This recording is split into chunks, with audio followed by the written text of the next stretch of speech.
Zinzone reporting in, and welcome to another episode of Analysis. Death Note 2017. Really? Made by and produced by Netflix. You know, they've come a long way since, starting out being just a streaming site and then having out original content, and yet now, well, they're... First off, I want to bring up attention to something, alright? Now, I am aware that Death Note was originally a manga that became an anime, and then they even made, and in Japan they also made a, live-action adaptation already before this one. And just earlier today, I found out that, oh hey, there's a Japanese live-action TV show series of Death Note. And I'm fully aware that whitewashing is a bit of a complaint that people can have sometimes. I mean, I've heard that was one issue with Doctor Strange. Though here, I can clearly say, westernizing this is perhaps an issue. And then another common issue with other adaptations is, are they going to get it right? Or something like, or even like with something that spans several episodes and then all squished down into just like a few hours. Or a single film in this case. Okay. First, let me ask you this.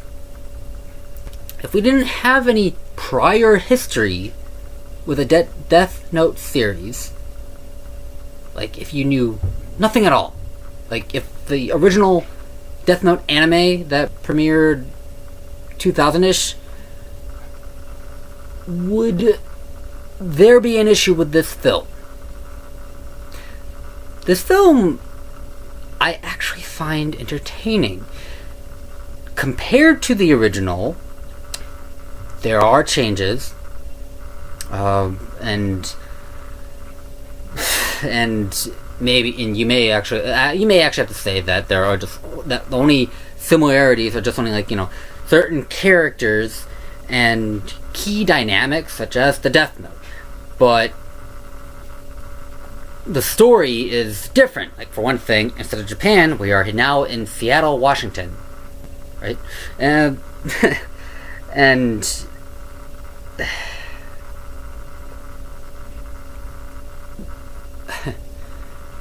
to proceed. And the film, I find, is fair. It plays well for a standalone, okay? I am not expecting it to exceed or be just as extravagantic as the original series, or not even the as the same as the live-action Death Note films from Japan. No, I'm expecting for this film to try to hold up by itself without whatever else. And I think it does. Sure, I did fill in a few gaps here and there, and did wonder with some of the prior stuff, like for one thing, let's see, I already know on why L has eats a lot of sweets.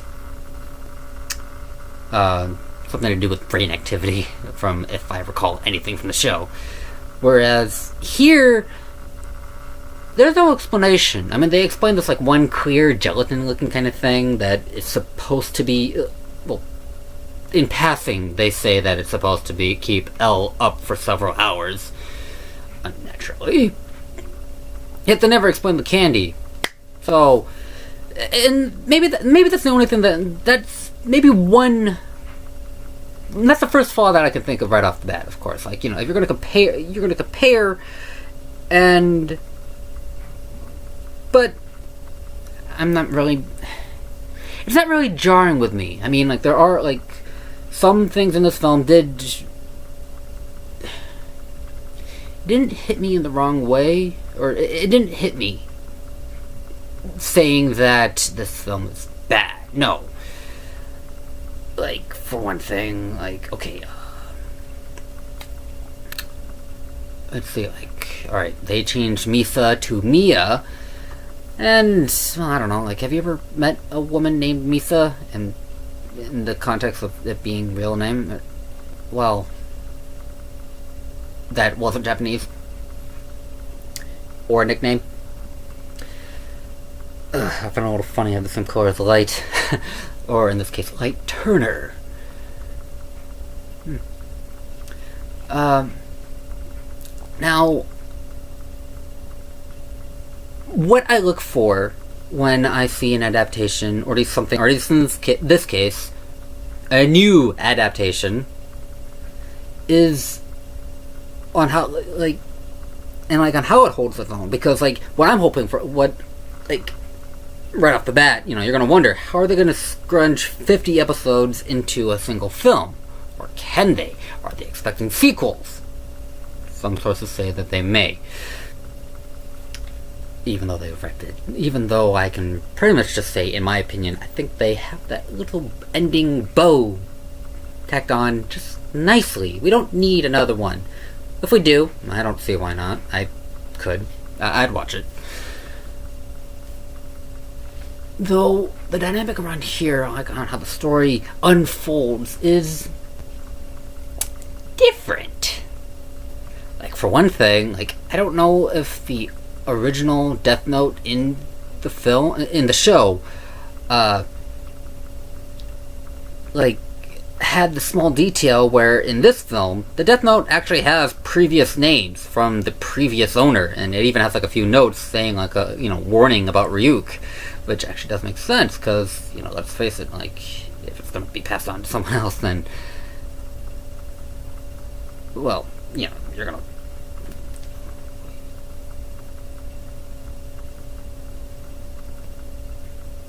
I just realized a plot hole in the film about a warning that Ryuk says about only 2 letters are ever made.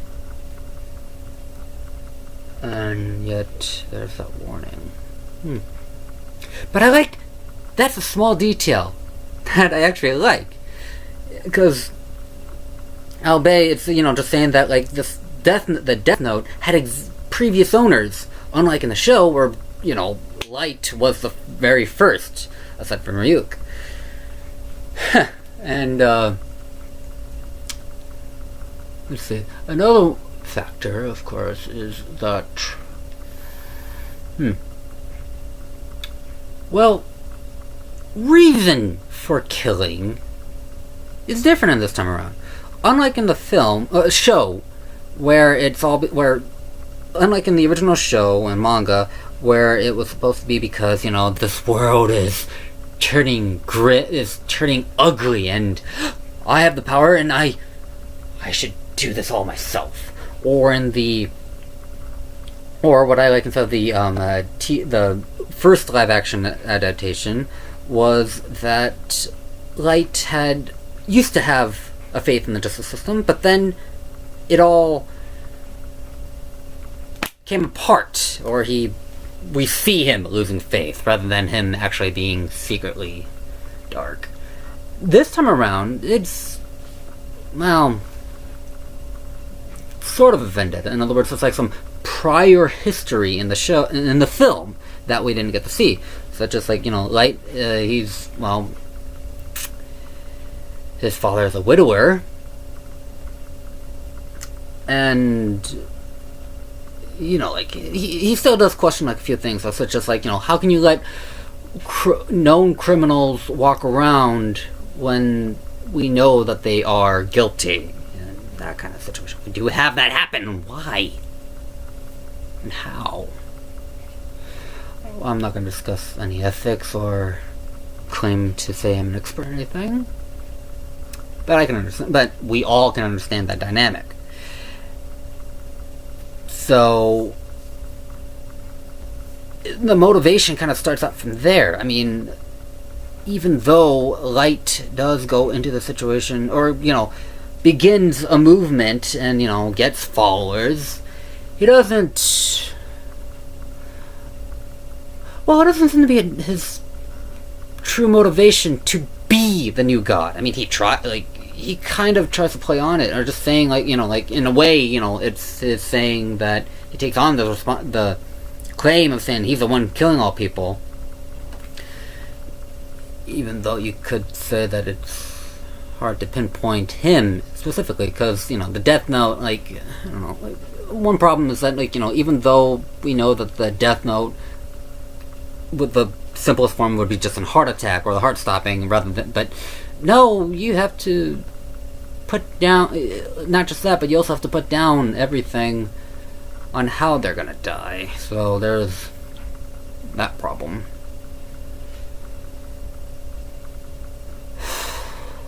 But I do, like, having an ulterior, a different motivation, or starting motivation, that works. And although I should probably warn you that there is some gore factor in this film. I don't know, like, the first death, there's plenty of blood. Well, not just the first death. There's plenty of blood here and there. They don't shy away. Like, you could probably say that this is like Final Destination with a book. Why don't we... Let's start talking about the characters, aside from Light. Well, L is black. That's not a problem. However, one person described him as a hipster. L...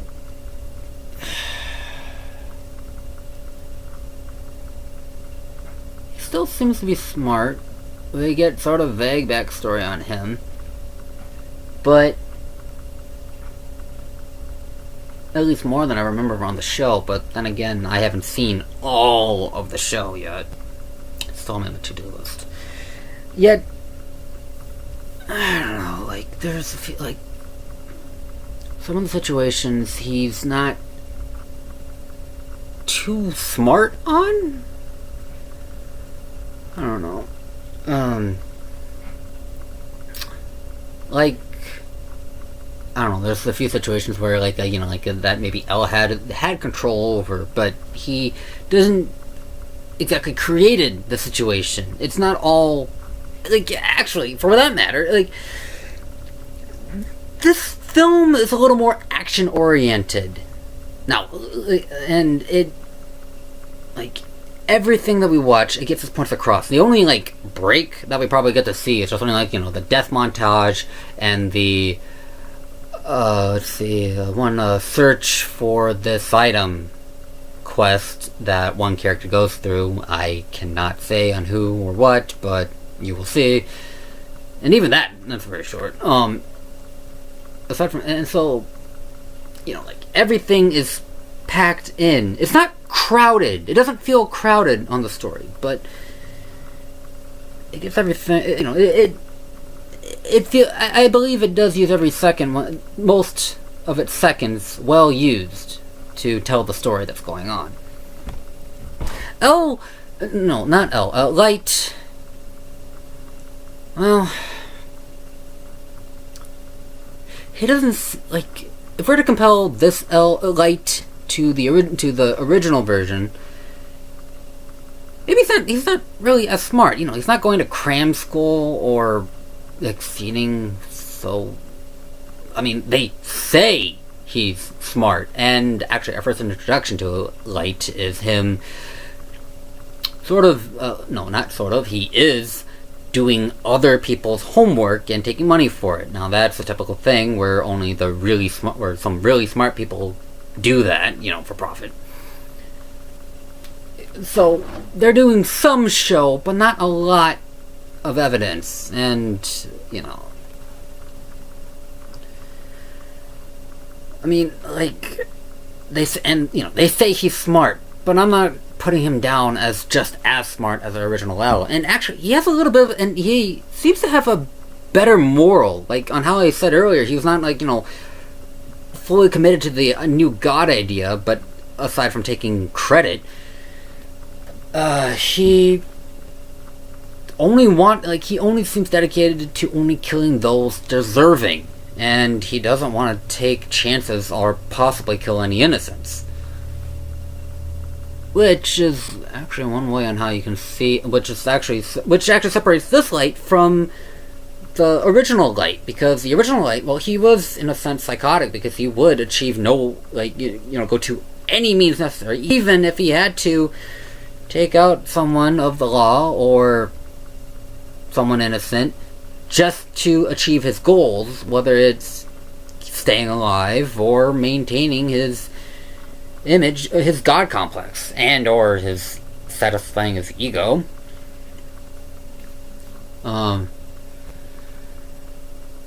Yeah, Elle gets lucky a lot.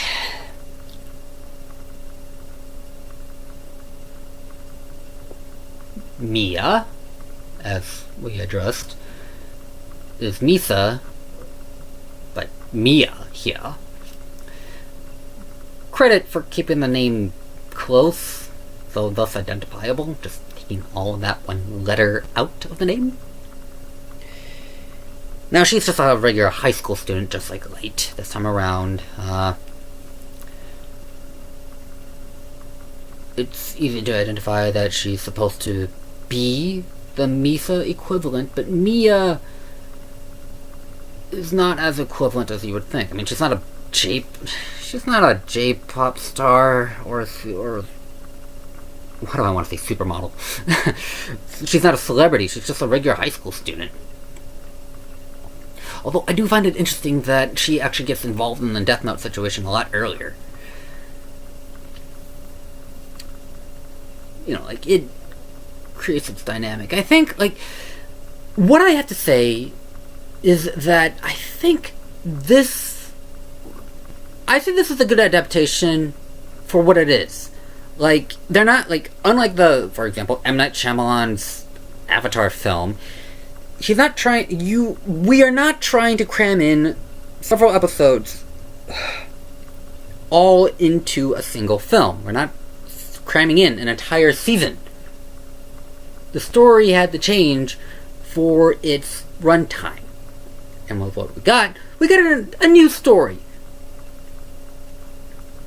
And, okay, before I talk about my favorite part, and the Mia character does bring in new dynamics. She's actually a little more willing to, to take risks. And, Ryuk. I think William Dafoe was a perfect casting choice for Ryuk. I mean, if you like Dafoe's portrayal of the Green Goblin in the original Spider-Man film from 2001,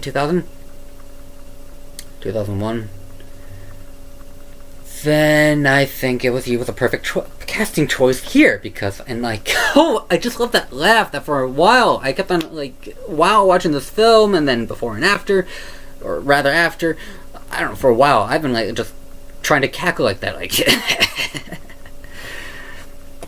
that was a bad impression, and they always have Ryuk in the shadows, we can almost see what he looks like, and compared to his anime counterpart, he's not very pleasant to look at. But if you are to translate anime into real life, we don't all have triangle noses, so something what Ryuk would look like in the anime, to have that look, how would he look like in the real world? And I'm pretty sure this is how, in this film, is how he would look like. And small detail, to the apples that he eats. Now, they never explain on why he eats the apples here. It's just, so far, you could just chalk it down to, it's just something he does. He seems to have an affinity for apples for some reason. They put in these teeth marks that are not human credentials. I like that small details that in this film I love. And for the record, the first meeting Ryuk I'm not saying it's the best, but it actually seems a little more logical on how most people react. I mean, have you ever seen a supernatural apparition? You wouldn't be, like, in awe and accepting it's there. Most often, you'd be afraid and going and turning around and running the other way. Maybe not screaming, but you get my picture and you get my drift. So, what do I rate this? I can't give it a forever ranking because there are still flaws with this film. And probably you'll have more flaws find more flaws in this film than I would. Whereas I am often try to be optimistic with films. I want to give it a high recommendation. No. I would want to give it a high recommendation, just to at least get you to watch it. But I'm sorry to say, I have to give this just a regular recommendation. Just put it down in the middle, because there are things you can like, but for some people, it may not hold up as how they may want it. But what do you expect? Because, like, can there be improvements? Yes. Were we asking for this, actually? Probably not. I mean, for all we know, it really seems like that they were just trying to do some money grabbing and just tacking on and just trying to adapt something that was popular. Well, still is, but and I don't know. One reviewer actually did say that it has people talking about Death Note again, and who knows? Maybe this was all I need to actually go and watch and finish the entirety of the show, and finally see that second live-action film from Japan. But yeah, this film, I recommend you to go and check it out.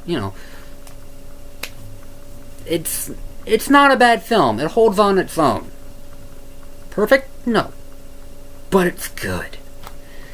I'm Zenthillen, reporting out. And analysis complete.